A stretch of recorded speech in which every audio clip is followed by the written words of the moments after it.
You are terminally ill, and you are dying from the inside.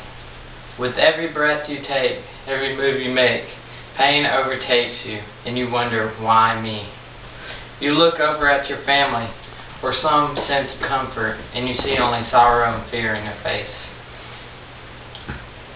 Finding no comfort in them, you sit and think about how wonderful it would be just to go to sleep.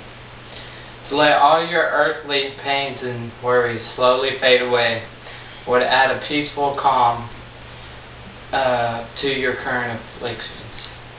When used properly, euthanasia is a humanely and appropriate step to take in terminally ill patients who are overwhelmed with pain. What is euthanasia? Euthanasia is a way of painlessly terminating the lives of those who are faced with a terminal disease or in immense pain.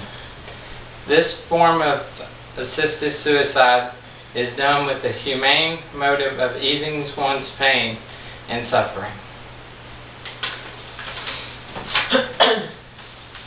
The word euthanasia is derived from the Greek language where eu means good and thanasia means death.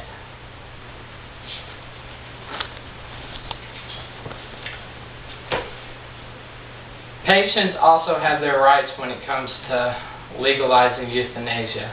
An individual should have the liberty to choose to be induced into death if he is suffering from an incurable disease where even the best treatment would not improve his quality of life.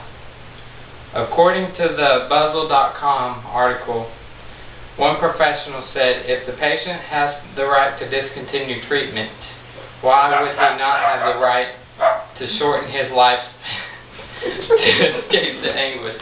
Isn't the pain of waiting for death more traumatic? Living wills clears up most of the problems that comes with the confusing on whether to induce assisted suicide or not. A living will provides clear and convincing evidence of one's wishing regarding end-of-life care.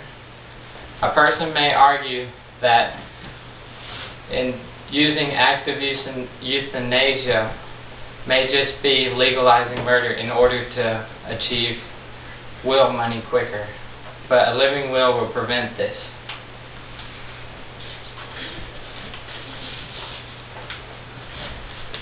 In legalizing euthanasia, I think there should be certain conditions and guidelines.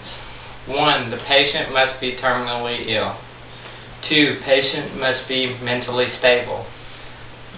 The patient should have no history of depression or any such conditions that would alter their mindset. 3. The patient must be in unbearable pain in which treatment would not improve their quality of life. And 4. The patient must have the approval of 2 doctors. This gives 4 checks to keep in the balance of euthanasia.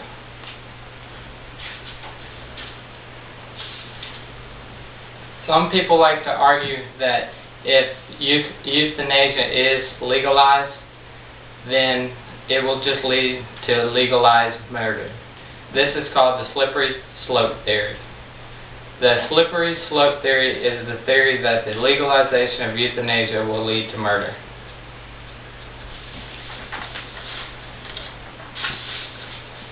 A professional at euthanasia.procon.org once said that this theory is like a doomsday cult. The situation is not unlike that of a doomsday cult that predicts time and time again that the world is going to end, only for followers to discover that the next day that things were just as pretty as they were the day before.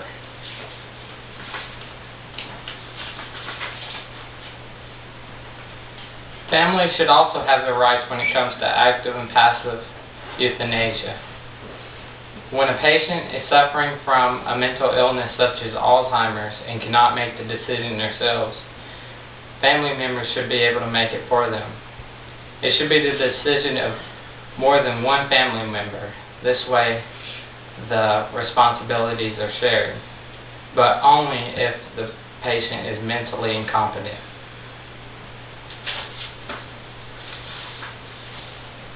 When used properly, euthanasia is the most humane and appropriate step in terminally ill patients who are overwhelmed with pain. Before you make your decision on where to stand, just think. You could be in that patient's shoes one day. What would you want them to do to you? Thank you.